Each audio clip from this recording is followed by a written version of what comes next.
Here's a interesting or important rook endgame.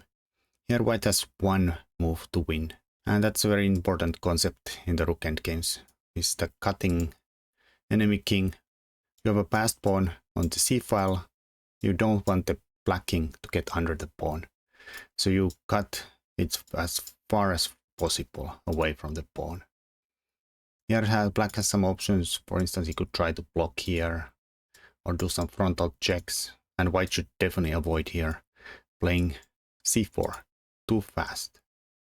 Now not only black can blockade here, and now that if white does not trade, the king advances, and if he trades, then white king is not in time to get outflank the black king to these squares here to win, get to the key squares.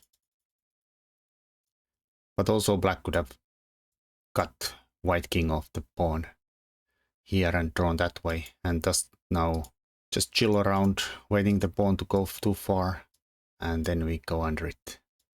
White tries to promote it, and now the white king is hopelessly too far away from the pawn, so black gets to capture it.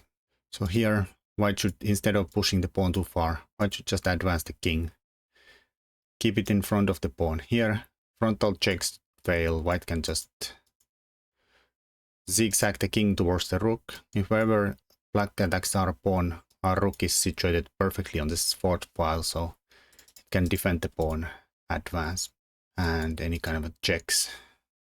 The rook in front of the pawn and the king and the pawn just outmaneuver it easily without the help of the black king, so there's no way to stop the pawn running through. And the other pawn tries to blockade to get past the cutting e-file, but white can just capture and then get to an easily winning pawn endgame here.